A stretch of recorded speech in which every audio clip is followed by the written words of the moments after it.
हाँ भ्राता, कहिए ना, संकोच किए बिना कहिए। उन्होंने 3 शर्तें रखी हैं।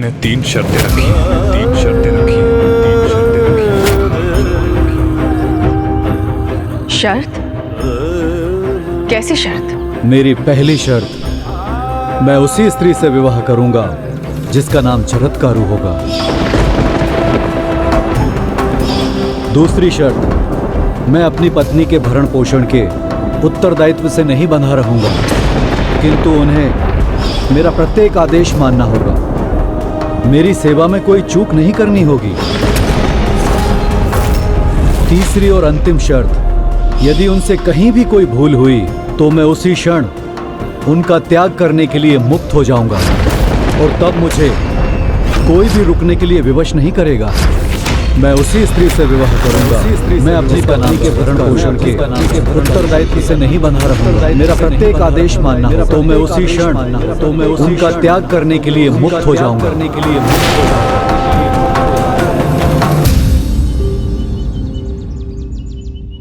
उन्होंने पहले मुझे स्वीकार नहीं किया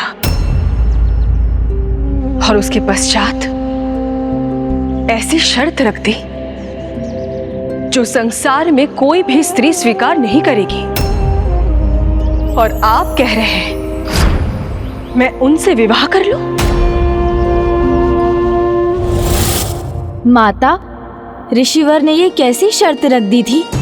विवाह तो जन्म जन्मांतर का संबंध है, और धर्मोचित मर्यादा तो ये है कि विवाह में पति पत्नी दोनों के एक दूसरे के प्रति समान दायित्व होते हैं। फिर ऐसे धर्मपरायण, गुणी, ज्ञानी ऋषिवर ने ऐसा क्यों कहा? अपने पितरों को कष्ट से उबारने के लिए उन्होंने विवाह प्रस्ताव तो स्वीकार कर लिया था, किंतु उनका मन तो प्रभु की भक्ति में ही रमा हुआ था। वो उनसे नहीं भटकना चाहते थे, इसलिए उन्होंने विवाह के लिए ऐसी शर्त रखी। तो फिर दीदी मनसा ने क्या किया माता? जन्मों के बंधन को जो आरंभ होने से पूर्व ही भंग करना चाहते हैं, आप उसके साथ मेरा पानी ग्रहण कराना चाहते हैं। विवाह की नींव प्रेम, आपसी समझ और सम्मान पर रखी जाती, ऐसी अनर्गल शर्तों पर नहीं। नहीं नागराज बासुकी जी, मैं ये विवाह कदापि नहीं करूंगी।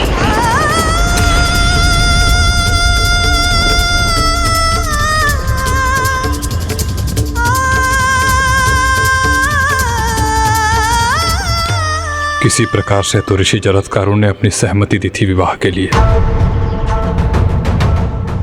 तो अब बहन मनसा ने नकार दिया। एक और दुविधा खड़ी हो गई।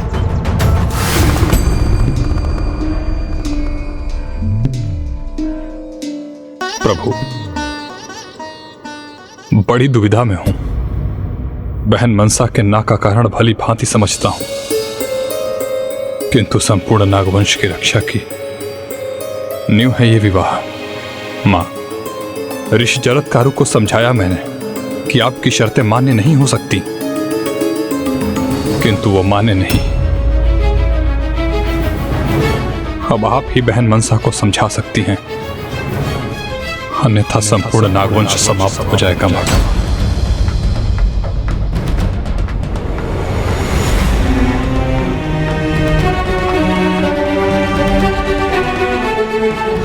मैं समझाऊं उसे उस विवाह के लिए जिसमें त्याग भी है और अपमान भी, वो भी उस पुत्री को जिसने जन्म से केवल त्याग ही देखा है। जब अपने माता पिता का सुख पाने के लिए कैलाश वापस आई तो मैंने उस पर प्रहार कर दिया। फिर उसने वो त्याग किया जो अन्य किसी के लिए संभव नहीं था। अपने प्राणों की चिंता किए बिना अपने पिता का कष्ट हरने के लिए उसने हालाहल के विषैले प्रभाव को ग्रहण किया।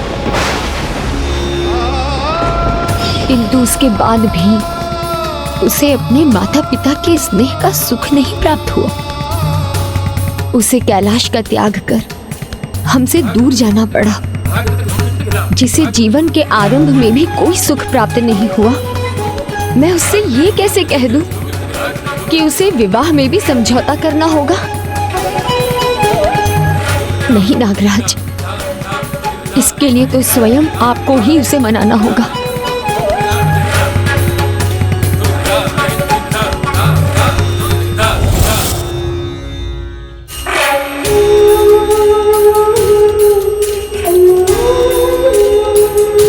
क्या हुआ भ्राता वासुकी? ऋषिवर कश्यप, माता कद्रू, आप सब इस प्रकार यहाँ? हम आपकी ही प्रतीक्षा कर रहे हैं बहन। विवश हैं हम, आपसे पुनः निवेदन करने आए हैं। ऋषि जरत्कारु की शर्तें मान लीजिए और उनसे विवाह संपन्न कीजिए। ये भली भांति जानते हुए भी कि उनके शर्तें क्या हैं? हाँ पुत्री, इसके सिवाय हमारे पास और कोई उपाय नहीं। क्रोधवश मैंने अपने नागपुत्रों को भयंकर श्राप दे डाला। मैं ऐसा ना करती तो आज हम तुमसे ये निवेदन नहीं कर रहे होते। पुत्री मनसा, नागों की रक्षा अब तुम्हारे ही हाथों में है, जो तुम्हारे जीवन का एक उद्देश्य भी है। यदि तुम्हारा विवाह ऋषि जरत्कारु के साथ ना हुआ तो महाराज जन्मेजय के प्रबल यज्ञ में सभी नाग भस्म हो जाएंगे। सभी नाग भस्म हो जाएंगे। सभी नाग भस्म हो जाएंगे।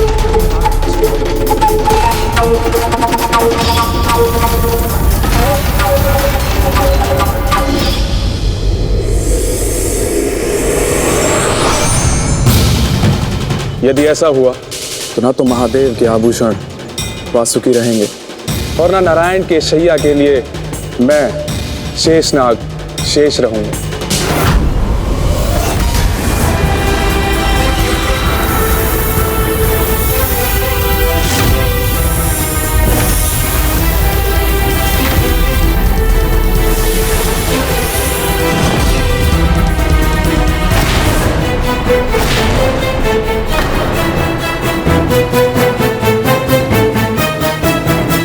मैं अपने निजी स्वार्थ के लिए आप सभी का अहित नहीं होने दूंगी।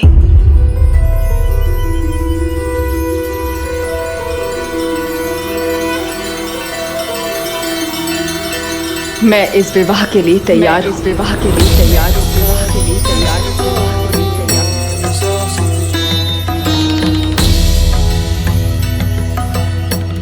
ऋषिवर कश्यप, आप इतने दुखी क्यों हैं?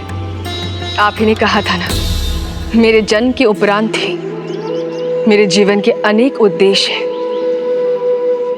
और इसी कारणवश तो पिताश्री महादेव ने मुझे कैलाश से दूर किया था, किंतु मैं फिर भी अपना कर्तव्य निभाऊंगी। मैं ऋषि जरत्कारु की तीनों शर्त पूर्ण करूंगी।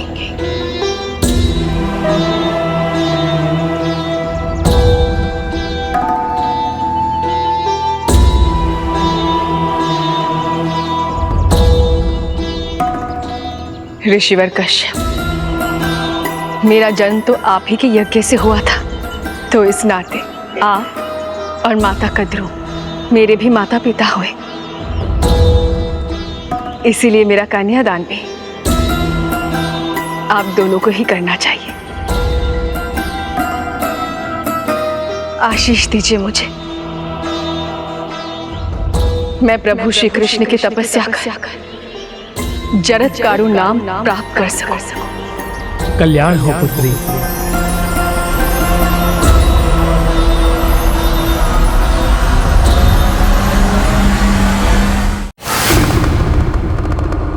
सेवा और त्याग से ही कल्याण संभव है। कितना विशाल है पुत्री मनसा का हृदय। फिर वो दूसरों का कष्ट हरने के लिए स्वयं त्याग करने के लिए प्रस्तुत हो गई और जरत्कारु नाम पाने के लिए स्वयं श्री कृष्ण की घोर तपस्या करने लगी। ओम श्रीं ह्रीं क्लीं कृष्णाय नमः। ये सहस्त्रों वर्षों वो तन मन से तपस्या में लीन रहने लगी।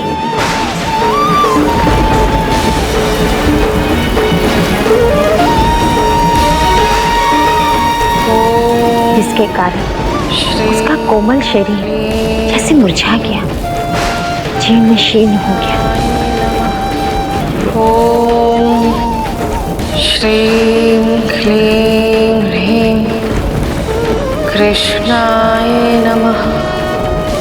ओम श्रीं क्लीं ह्रीं कृष्णाय नमः।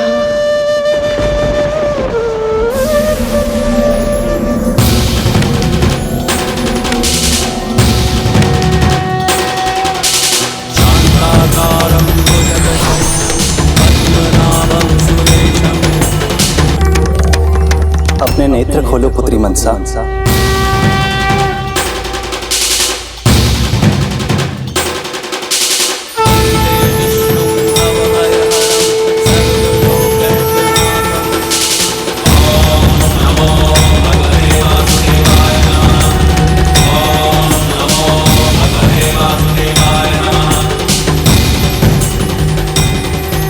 तुम्हारे मन में क्या है ये मुझे ज्ञात है, और तुम्हारे जीर्ण शरीर को देखकर मैं तुम्हें वरदान देता हूँ। आज से तुम्हारा नाम जरत्कारु होगा, जरत्कारु होगा, जरत्कारु होगा।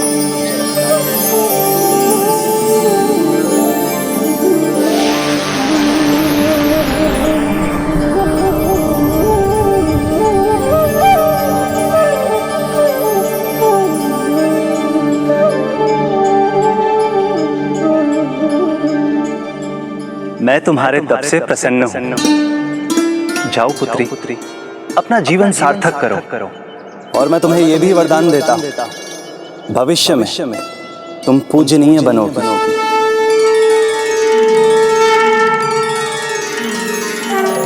धन्यवाद। और इसी प्रकार पुत्री मनसा ने प्रभु श्री कृष्ण से जरत्कारु नाम पाकर अपने भावी वर ऋषि जरत्कारु की प्रथम शर्त पूर्ण की, और उन दोनों का विवाह सुनिश्चित हुआ।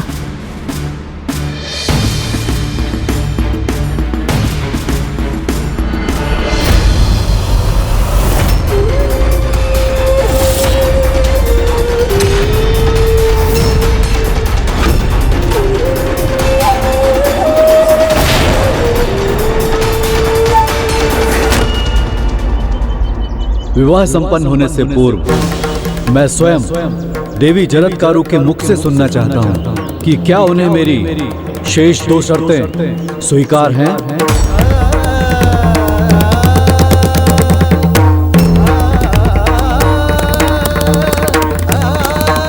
देवी, आपको मेरी शर्तें तर्कसंगत नहीं लग रही होंगी, फिर भी आपने मेरी प्रथम शर्त पूर्ण की है। किंतु अब मैं ये जानना चाहता हूं कि आपको मेरी शेष 2 शर्तें स्वीकार हैं।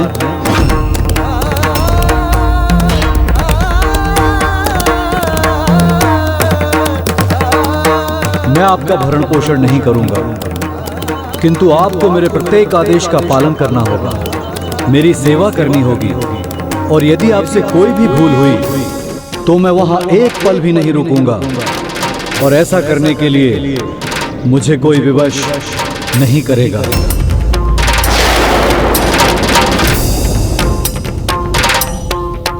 कहिए देवी, क्या आपको ये स्वीकार है?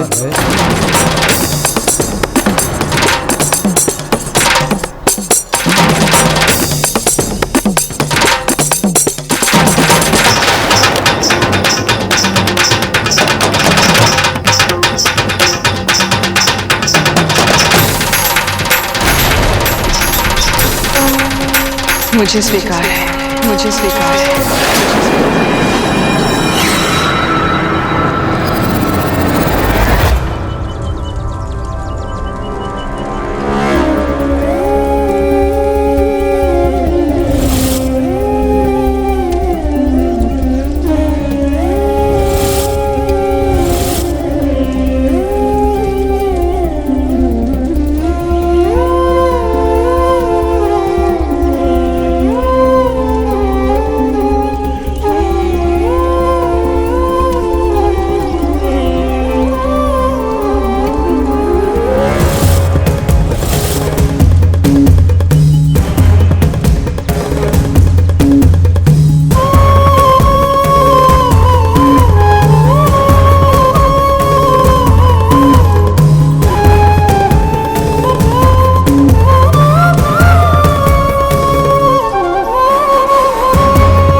अद्भुत है पुत्री मनसा का त्याग। त्याग तो व्यक्ति को महान बनाता है प्रिय। पुत्री मनसा तो सदा परहित के लिए समर्पित रहती है। आप दोनों का शुभ विवाह आपको आपके कर्तव्य समझने में सहायक बनकर आपके उद्देश्यों में सफलता की ओर ले जाए।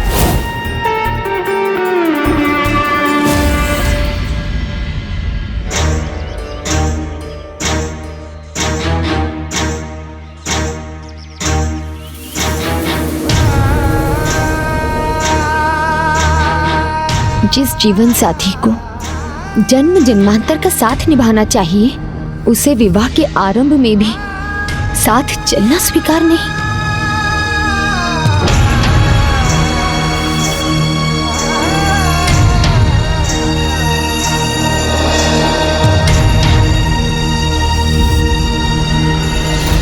ज्ञात नहीं बहन मनसा के साथ ऋषिवर आश्रम में कैसा व्यवहार करेंगे। परिस्थितियों में संतुलन बनाए रखना ही प्रसन्नता की और विवाह में सफलता की कुंजी होती है। मुझे विश्वास है पुत्री मनसा अपने जीवन को परिस्थितियों के अनुसार ढाल लेगी।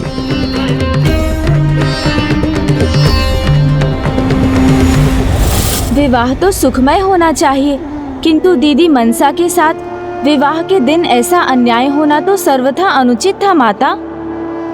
नियति ने उसके लिए यही एक कष्ट निर्धारित नहीं किए थे।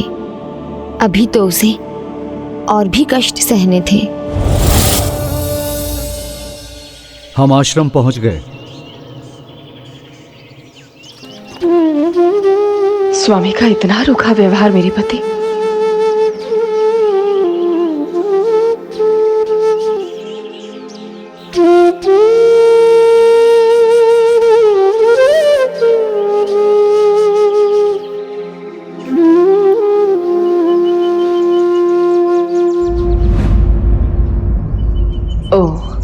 जितना कठोर वो दिखना चाहते हैं, वास्तव में वो नहीं है।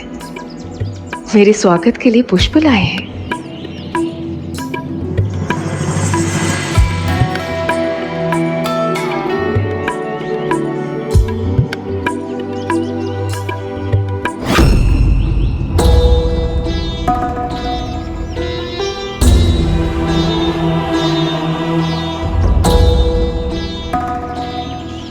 नहीं, ये पुष्प मेरे लिए नहीं, प्रभु के लिए थे, मुझ पे नहीं। उन्हें तो बस अपनी भक्ति में ही आ सकती है।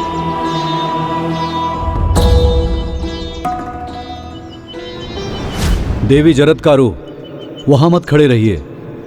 अनेकों कार्य हैं। कुटिया स्वच्छ कीजिए, गौ माता को भोजन दीजिए, गोबर के उपले बनाइए और मेरे लिए भोजन एक क्षण भी नहीं है व्यर्थ करने के लिए।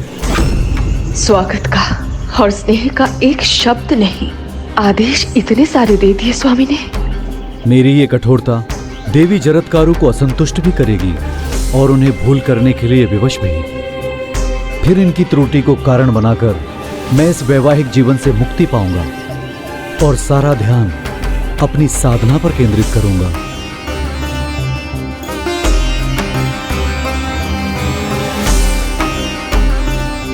चिंता मत कीजिए स्वामी, मेरा पूरा ध्यान आप ही की सेवा पे होगा। आप जो भी आदेश देंगे मैं वो करूंगी।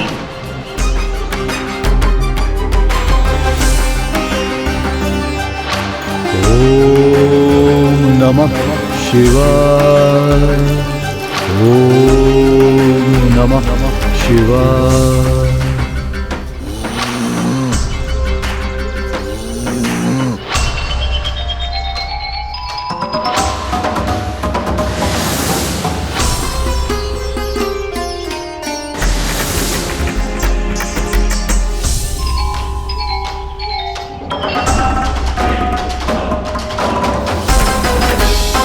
स्वामी, भोजन तैयार है।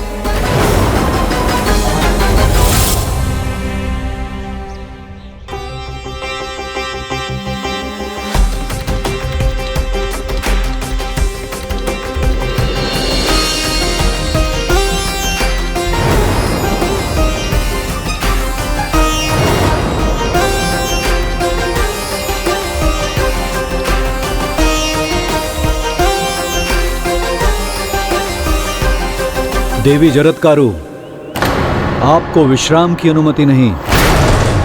जाइए, मेरी संध्या पूजा की तैयारी कर मेरे सोने की व्यवस्था कीजिए। जाइए।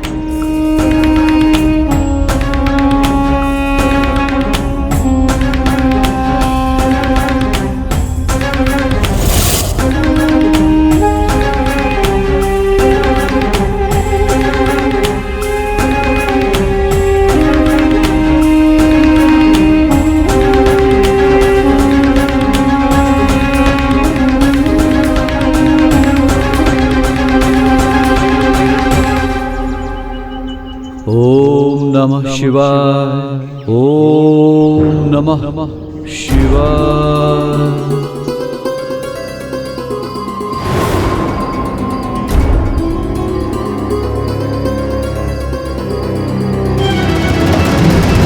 स्वामी, आइए स्वामी, आपकी शैया। मैं यहाँ नहीं, बाहर विश्राम करता हूँ। बाहर आहते में मेरे विश्राम की व्यवस्था होनी चाहिए।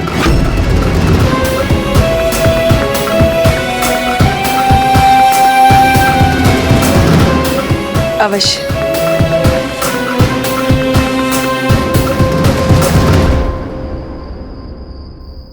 एक क्षण के विश्राम की अनुमति नहीं दे रहा हूं मैं इन्हें। निरंतर कोई ना कोई कार्य सौंप रहा हूं, किंतु इनके मुख पर असंतोष का एक भाव भी नहीं।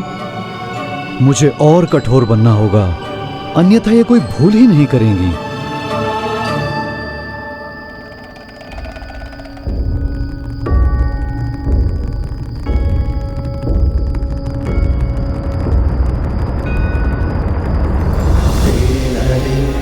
स्वामी, आपकी शैया तैयार है।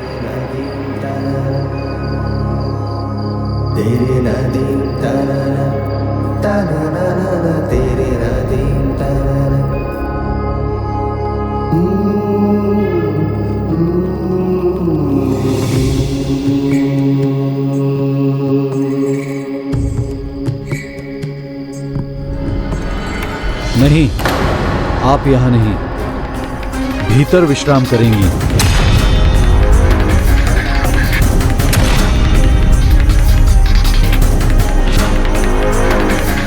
अब यदि इन्होंने मेरा विरोध किया तो ये विवाह की तीसरी शर्त तोड़ देंगी और मैं इस विवाह से मुक्त हो जाऊंगा।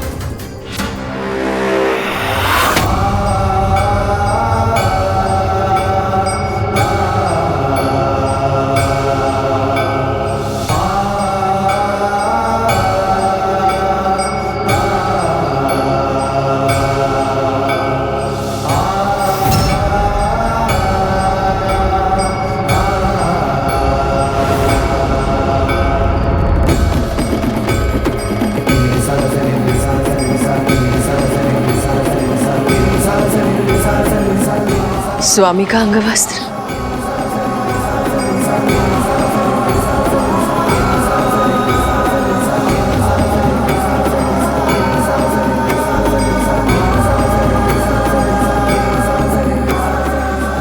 सहनशीलता की भी एक सीमा होती है। आज नहीं तो कल देवी जरत्कारु से कोई ना कोई त्रुटि तो अवश्य होगी। स्वामी, मैं कोई त्रुटि होने ही नहीं दूंगी। आप कितने भी प्रयास कर ले, मैं ये कदापि नहीं होने दूंगी।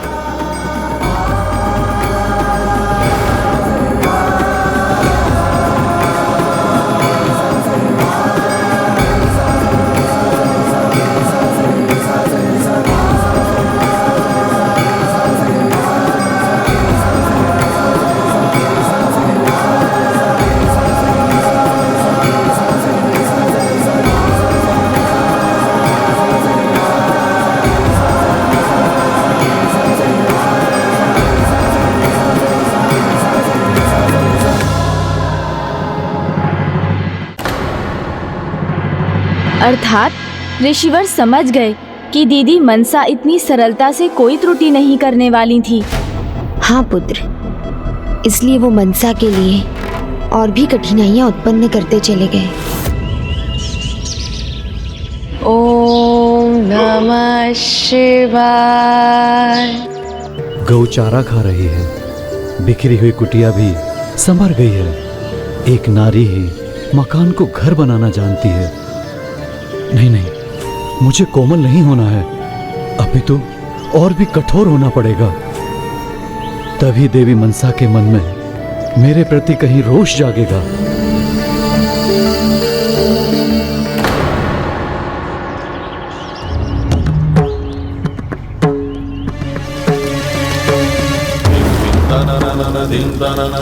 स्वामी, वो जल मैं अभी लेकर आई थी शिवलिंग के अभिषेक के लिए। कोई बात नहीं, इसी कारण वृक्ष को जल प्राप्त हो गया।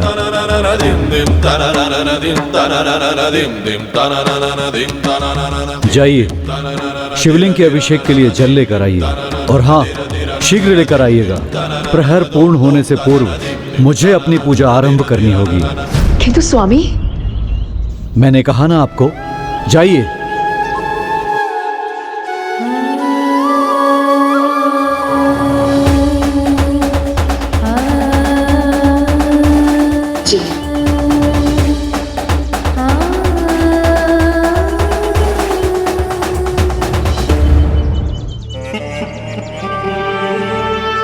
अभी असहमत हैं। शीघ्र ही आप क्रोधित भी होंगी देवी मनसा।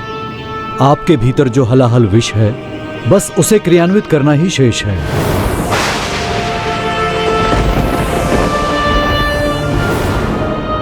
ये लीजिए स्वामी, प्रभु के अभिषेक के लिए जल।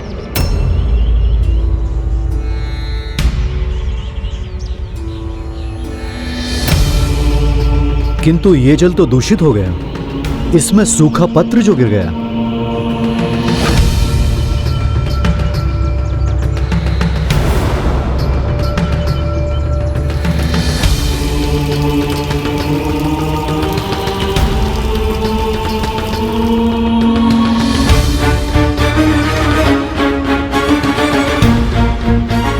जाइए और जल लेकर आइए। इस प्रहर के अंत के पूर्व मुझे जलाभिषेक करना है। शीघ्रता कीजिए। अवश्य।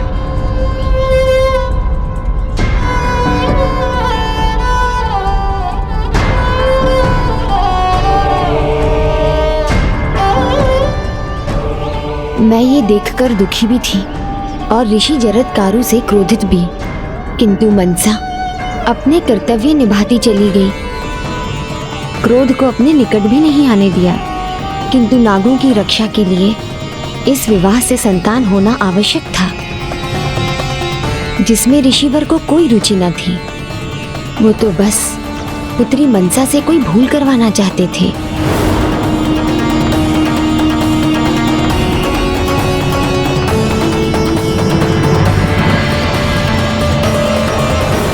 इतने कम समय में देवी मनसा जल भरकर नहीं ला सकती। बस कुछ क्षण और, अब उनके कार्य में त्रुटि होना अवश्यम भावी है। उसके पश्चात मैं अपनी साधना के लिए स्वतंत्र हो जाऊंगा। देवी मनसा से पृथक होने का उचित कारण मिल जाएगा मुझे।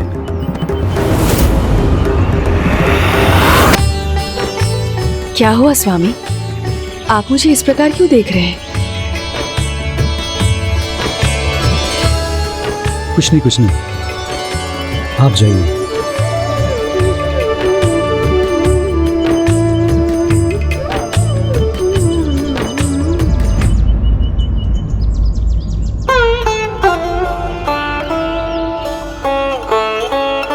ओम नमः शिवाय। ओम नमः शिवाय। ये कैसा आभास हो रहा है मुझे? ये आकर्षण उचित नहीं। प्रभु के प्रति समर्पित मेरे जीवन में किसी अन्य का स्थान कहाँ? ओम नमः शिवाय। ओम नमः शिवाय।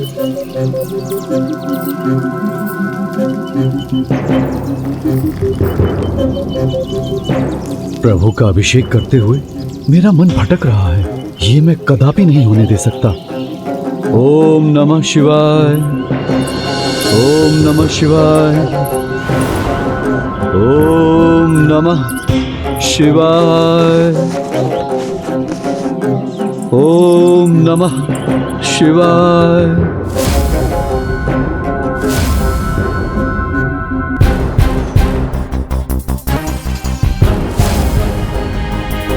ओम नमः शिवाय। नहीं, मुझे अपने ध्यान पर स्थिर रहना चाहिए। मुझे कुछ और युक्ति सोचनी होगी।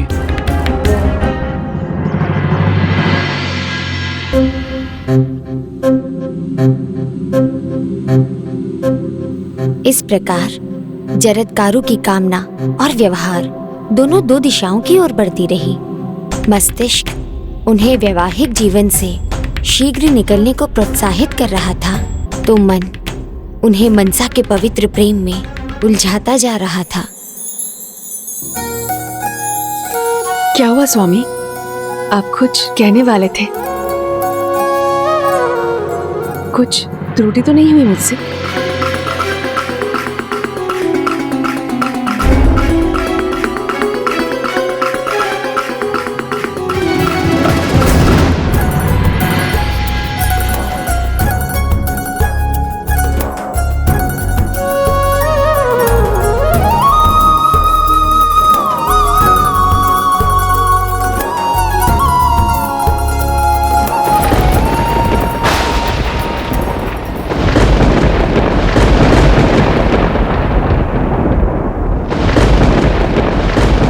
इन बूंदों को मैं स्वामी के मुख पर नहीं गिरने दूंगी। मनसा का प्रेम, उसका समर्पण अब ऋषिवर को हर पल प्रभावित कर रहा था, किंतु इसके पश्चात भी ऋषि जरदकारु विवाह के बंधन से शीघ्र निकलने को तत्पर थे। वे ऐसा हर कारण उत्पन्न करने का प्रयास कर रहे थे जिसके आगे मनसा की सहन शक्ति भी जवाब देते।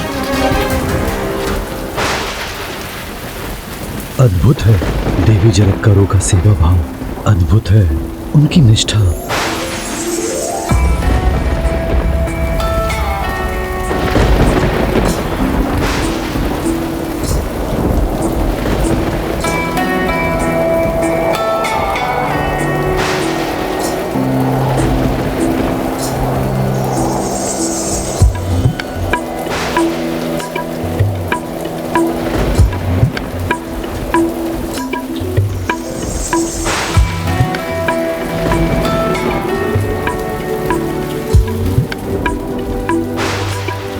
अद्भुत, अनुभव, सचमुच कितनी सुंदर है ये। प्रेम तो वो अलौकिक शक्ति है जिसकी भाषा बधिर भी सुन सकते हैं और मूक भी बोल सकते हैं।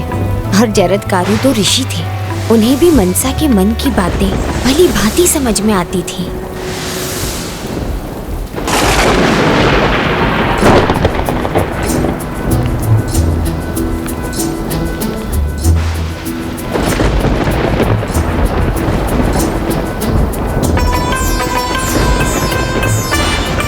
ये मैं कैसा स्वप्न देख रहा था, किंतु वर्षा तो वास्तव में हो रही है।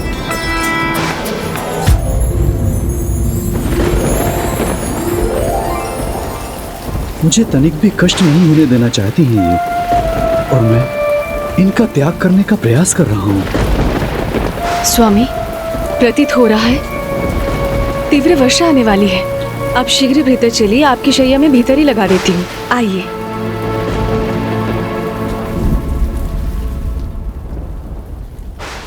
रुक जाइए स्वामी, आपको इस प्रकार सोने का अभ्यास नहीं है। आप मेरी गोद में सो जाइए। संकोच मत कीजिए स्वामी, मैं तो आपकी अर्धांगिनी हूं ना, इतना तो अधिकार है आप पर। आपकी निद्रा पूर्ण हो जाएगी, तनिक भी कष्ट नहीं होगा। किंतु आपको विश्वास है कि मेरी निद्रा भंग नहीं होगी? स्वामी, मैं वचन देती हूँ। एक बार फिर सोच लीजिए, यदि ऐसा नहीं हुआ तो मेरी सेवा करने के वचन में त्रुटि हो जाएगी। नहीं स्वामी, मुझसे कोई त्रुटि नहीं होगी। जब तक आपकी निद्रा पूर्ण नहीं होगी, मैं आपकी निद्रा भंग नहीं होने दूंगी।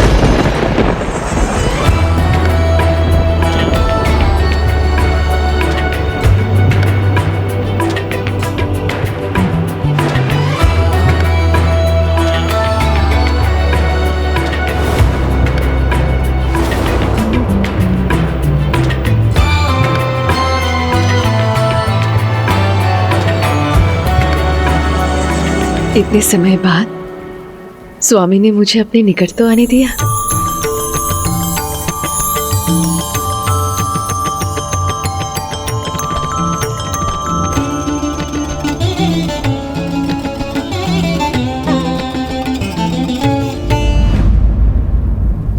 मैं जितना दूर जाना चाहता हूँ उतना ही इनके प्रति आकर्षित हो रहा हूँ। निद्रा में भी मुझे इनके ही स्वप्न आ रहे हैं। अर्थात अब ऋषिवर के मन में भी दीदी के लिए स्नेह भाव जागृत हो रहा था। किंतु इसमें प्रसन्न होने वाली कोई बात नहीं थी, क्योंकि अब ऋषिवर विवाह बंधन को भंग करने के लिए और भी अधिक तत्पर हो गए थे। फिर तो इस विवाह का कोई अर्थ ही नहीं था। दीदी मनसा ने ये त्याग इसलिए किया था ना कि उनकी संतान नागों की रक्षा का कारण बने। ऋषिवर को ये कहाँ पता था पुत्र, वो तो बस अपने तप पर स्थिर रहने के लिए पुत्री मनसा का त्याग करना चाहते थे। मैं सदा इसी प्रकार अपने सभी कर्तव्य निभाती रहूंगी स्वामी। आप कभी नहीं जा सकेंगे मुझे छोड़कर।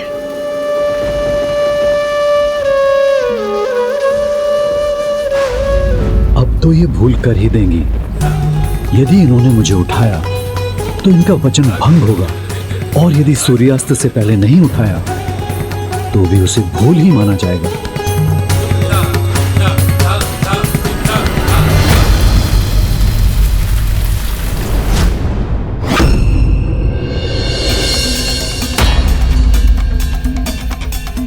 सूर्य देवता तो अब दिन के अंत का संकेत दे रहे हैं। ये तो स्वामी के संध्या पूजन का समय है, जिसकी तैयारी करनी है मुझे, और इन्हें उठाना भी तो होगा। किंतु ऐसा किया तो मेरा वचन भंग हो जाएगा। तो अब मैं क्या करूं? अब जो भी ये करेंगे वो भूल ही होगी।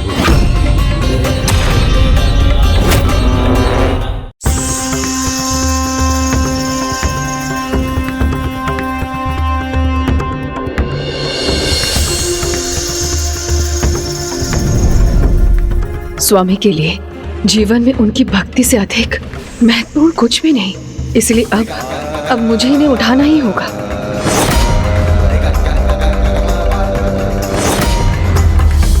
स्वामी जाग जाइए, आपकी संध्या पूजा का समय हो गया है।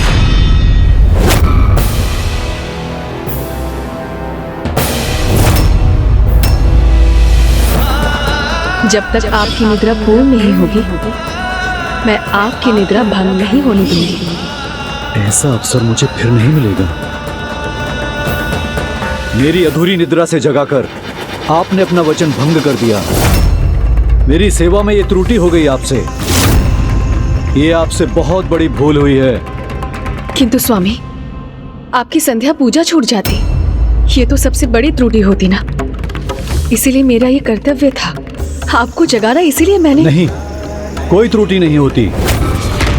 मेरे तप के प्रभाव से संध्या वंदन से पहले सूर्यदेव अस्त ही नहीं होते, और यदि ऐसा होता भी तो मैं स्वयं उठ जाता। एक ऋषि की पत्नी होकर आप इतना भी नहीं समझती? मेरी निद्रा पूरी नहीं होने देकर ये बहुत बड़ी भूल की है आपने। इसलिए विवाह की तीसरी शर्त के अनुसार मैं अब इस विवाह बंधन से मुक्त और यहाँ से जाने के लिए स्वतंत्र हूँ।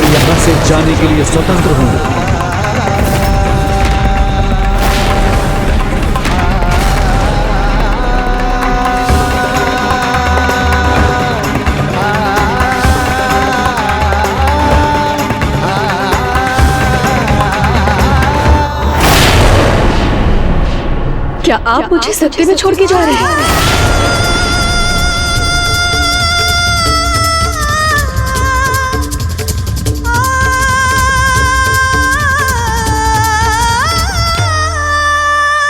क्या आपको वास्तव में लगता है ये मेरी भूल थी?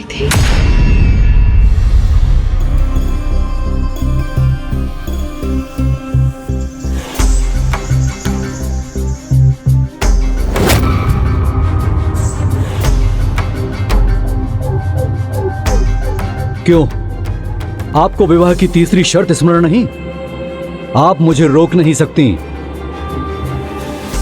स्मरण है स्वामी। मैं आपको रोक नहीं रही थी। दीजिए।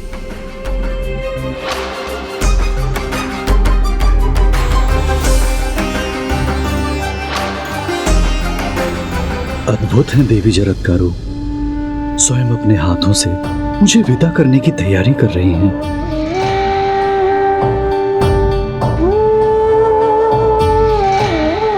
लीजिए स्वामी, निश्चिंत होकर प्रस्थान कीजिए।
मेरे इतने कठोर व्यवहार के उपरांत भी देवी जरत्कारु ने मुझे सदा प्रेम और सम्मान ही दिया।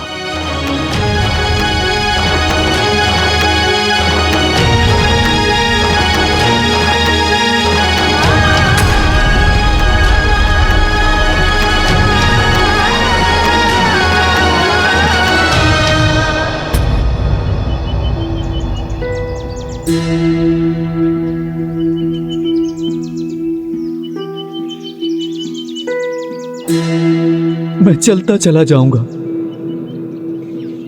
आपसे दूर हो जाऊंगा। आप कुछ कहेंगी नहीं? कहना तो बहुत कुछ चाहती हूँ स्वामी, किंतु कैसे कहूं? आपकी दी हुई शर्तों से बंधे जो हूं। दुख तो केवल इस बात का है कि मैं अपने वचन पर स्थिर नहीं रह सकी। दुर्भाग्यवश मैं भूल कर ही बैठी। जो मेरे जीवन का उद्देश्य है उसमें सफल होने में मैं असमर्थ हो जाऊंगी। यदि आपसे मुझे संतान प्राप्त होती तो भविष्य में नागों का उद्धार हो जाता। हमारा पुत्र समस्त नाग वंशों की रक्षा करता।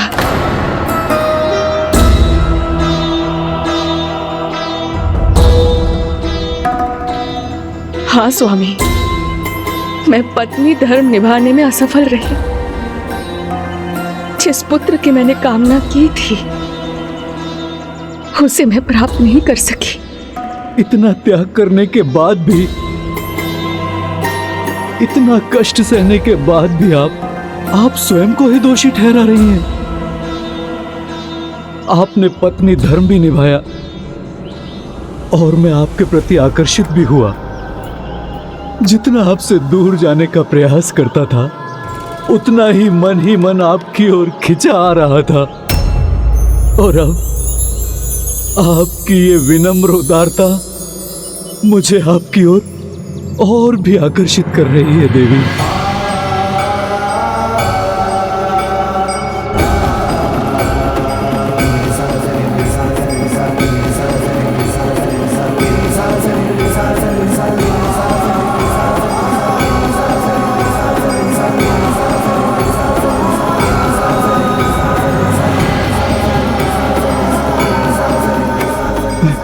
एक दूसरे के प्रति अपने स्नेह को स्वीकार करने पर भी दोनों को भली भांति ज्ञात था कि उनके जीवन के लक्ष्य को पूर्ण करने के लिए उन दोनों को एक दूसरे से अलग होना ही था।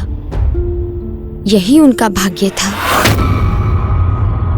अपार स्नेह के बाद भी मुझे आपसे दूर तो जाना ही होगा, तभी तो मैं अपने जीवन का कर्तव्य पूरा कर सकूंगा। किंतु मैं आपको वचन देता हूं कि यहां से प्रस्थान करने के पूर्व मैं आपको इतना स्नेह दूंगा जिसके आप योग्य हैं।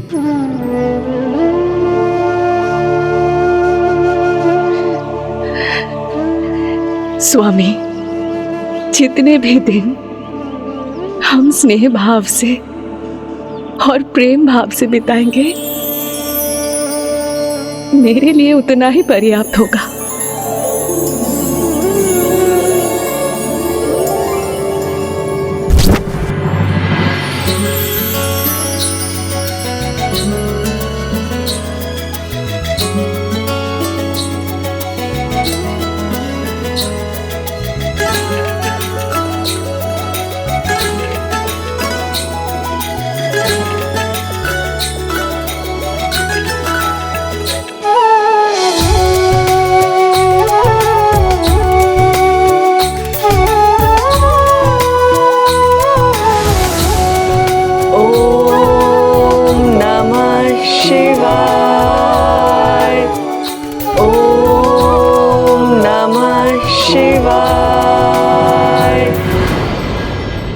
फिर दोनों इसी प्रकार सुखी सांसारिक और दाम्पत्य जीवन जीने लगे और कुछ ही समय बाद पुत्री मनसा की कोख संतान से भर गई, जिससे दोनों का परस्पर प्रेम और भी बढ़ गया।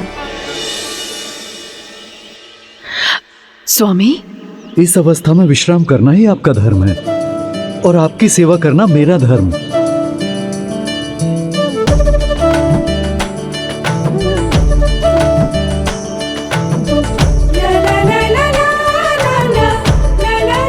और इसी प्रकार आनंद के वातावरण में दोनों के दिन बीतने लगे। फिर जब उनके संतान के जन्म का समय निकट आया तो ऋषि जरत्कारु अपने विचारों में डूबे रहने लगे, जो पुत्री मनसा से भी छिपा नहीं था। स्वामी जल,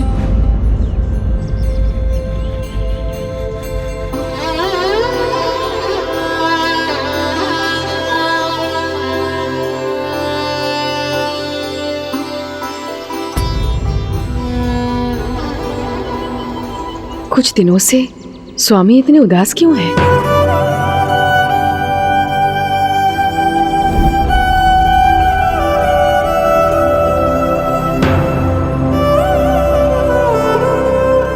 स्वामी के दुख का कारण क्या है? क्या विचार है स्वामी जो आपको इतना पीड़ा दे रहा है?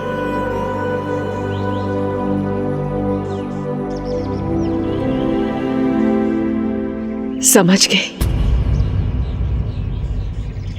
आपके विदा लेने का समय आ गया है स्वामी, किंतु आप मेरे स्नेह बंधन से मुक्त नहीं हो पा रहे। सांसारिक जीवन में बनते चले जा रहे हैं, किंतु ये तो आपका उद्देश्य नहीं। यदि आपने अब विलंब किया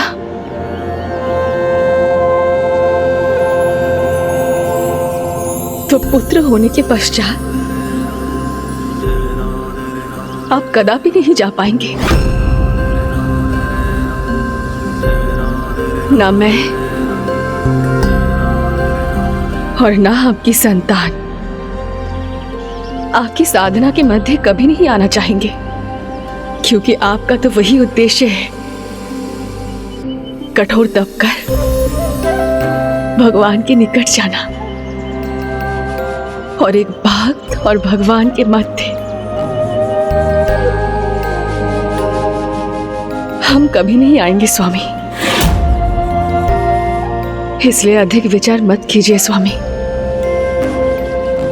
जो आवश्यक है वो ही कीजिए।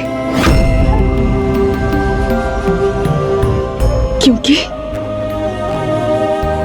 आपको आपके लक्ष्य से दूर कर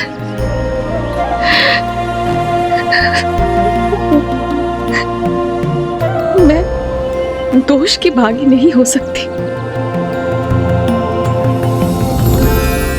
विलंब ना कर आपको प्रस्थान करना चाहिए स्वामी।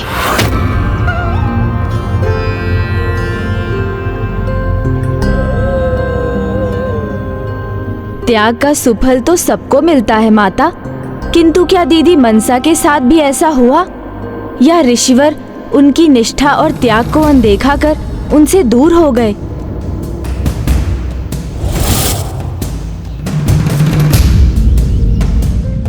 देवी, मेरा हृदय एक दिया है तो आप ही उसकी बाती हैं। मेरा सांसारिक जीवन आप ही से प्रकाशित है और आपको पाकर मैं धन्य हो गया। स्वामी, प्रेम को अभिव्यक्त करने के लिए शब्दों की आवश्यकता नहीं है। मेरे हृदय की बात बिना कुछ कहे आप समझ गए। मैं जानता हूं कि आपके लिए कितना कठिन है, फिर भी अपने हृदय को कठोर कर आप मुझे मेरे कर्तव्य के लिए भेज रही हैं। आपने कितने त्याग किए हैं और एक बार फिर आप त्याग करने के लिए प्रस्तुत हैं। धन्य है आप देवी, धन्य है। आपकी जितनी प्रशंसा की जाए उतनी ही कम है। आपसे दूर जाने के विचार से ही मेरा हृदय फटा सा जा रहा है और फिर संतान पाकर तो आप दोनों का स्नेह मुझे कहीं भी नहीं जाने देगा। उचित ही कहा था आपने।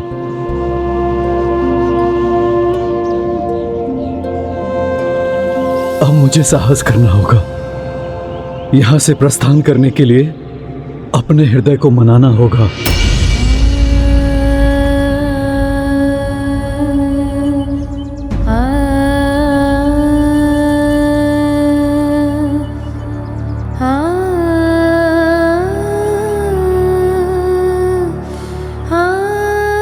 रोइए मत देवी, ये हमारी संतान के लिए बिल्कुल अच्छा नहीं।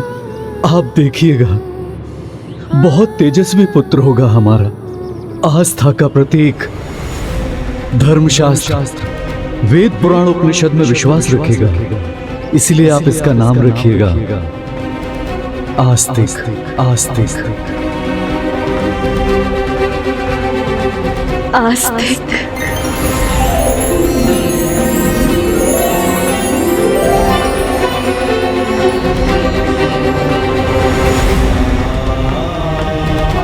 आप ऐसे नहीं जा सकते।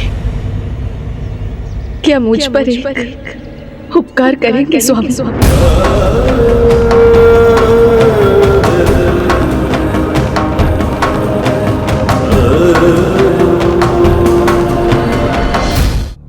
कहिए देवी, क्या चाहती हैं आप? आपको इस प्रकार जाते हुए देखना मेरे लिए अत्यंत कठिन हो जाएगा स्वामी। मेरा हृदय आपको रोकने पर विवश हो जाएगा। इसलिए आपसे निवेदन है कि मैं जब आपके निकट ना रहूं, आप तब प्रस्थान कीजिए।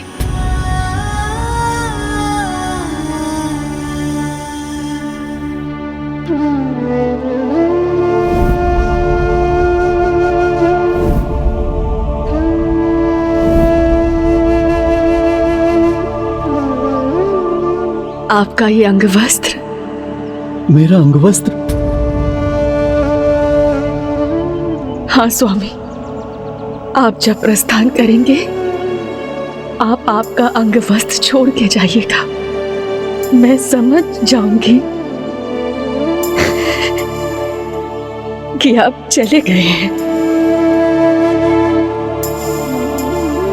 क्योंकि आपका ये अंगवस्त्र जब आप मुझसे दूर रहते थे ना स्वामी, तो आपकी निकटता का आभास देता था। आपके प्रस्थान करने के पश्चात आपके प्रतीक के रूप में यही मेरा आसरा बनेगा।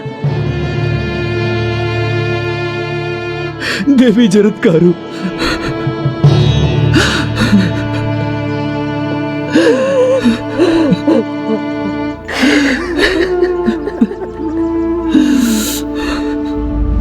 फिर जीवन अपनी साधारण गति पर आ गया, किंतु पुत्री मनसा के मन में एक चिंता, एक भय सदा रहता था। फिर एक दिन भोर में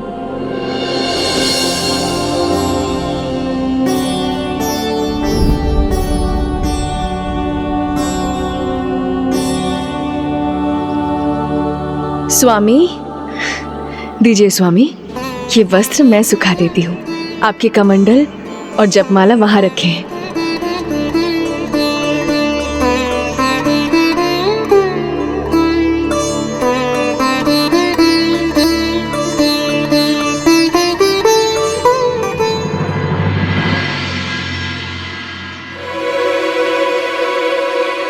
स्वामी का अंगवस्त्र वो कहाँ गया?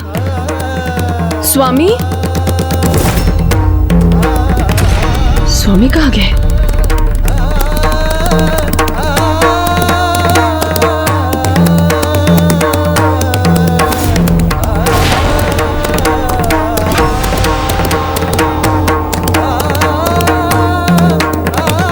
स्वामी का अंगवस्त्र यहाँ और उनका जपमाला और कमंडल नहीं। अर्थात आप जब प्रस्थान करेंगे आप आपका अंगवस्त्र छोड़ के जाइएगा। मैं समझ जाऊंगी कि आप चले गए हैं।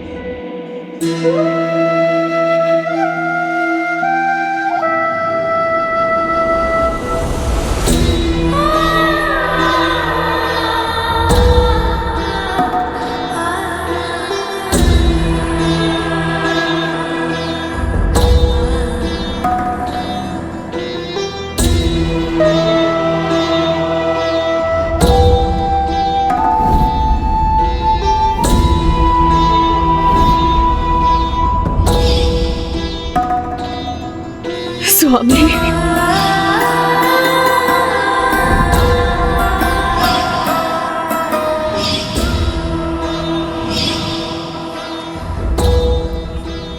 इतने त्याग के पश्चात भी दीदी मनसा को देवी का पद नहीं प्राप्त हुआ, ये तो अनुचित है।